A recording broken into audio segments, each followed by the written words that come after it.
Well, from winemaker to waves, it's been an amazing journey for a West Aussie surfer who's taken out the $20,000 Big Wave Award for the biggest single ride in Australia and New Zealand. Judges estimated it to be around a 50-footer that the 42-year-old, I should say, tackled near Margaret River last year.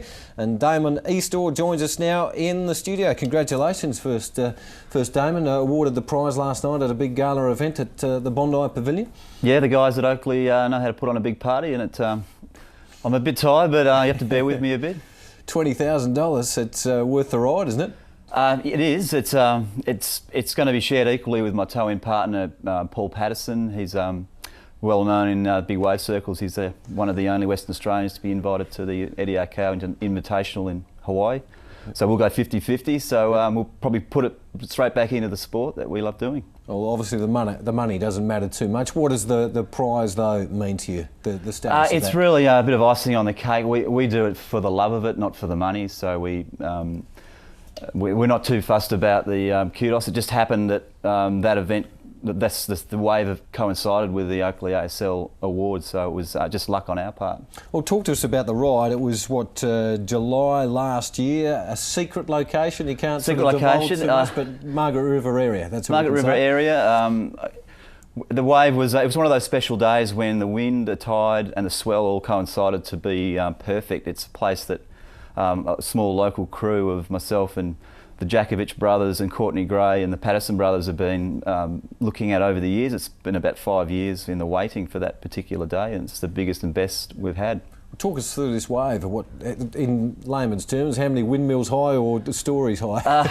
Well, they're calling it 4 stories high. It's a bit hard to appreciate when you're actually riding them how big it is. You don't have time to sort of look around. You're pretty much focused on getting through the thing and staying alive and avoiding where the crest of the wave is falling, which is where all the energy is focused. So that's the sort of place you want to stay away from.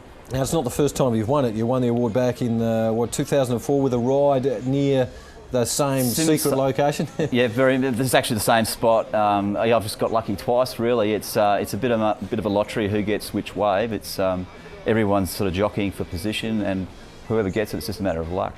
Why so secretive? I mean, is it so you can keep it to yourself, or are other big wave riders going to go out and find these spots anyway? The problem is with jet skis, it doesn't take many of them to make a spot crowded. So if you promote it and attract, say, international people, it means there's less to go around for the local people. So you surfers love your patches, don't you? We do. We like to keep them for ourselves. It's just a human trait, I guess. Yeah, fair enough. Well, tell us about your day job. You're a winemaker in the Margaret River, beautiful part of the world that it is. How does big wave surfing go along with the odd red or two? How does that? Well, Margaret River is it's an ideal spot for big waves and growing grapes. So we're very proud of our company, Flying Fish Cove, and we make a small amount of sort of premium wine from the heart of Margaret River, and it's a good lifestyle as well. There's a lot of winemakers in our area that are surfers, and they choose to live there because it's the proximity to the surf and great grape growing conditions. Why the attraction to the big waves? Do you have to be just a little crazy?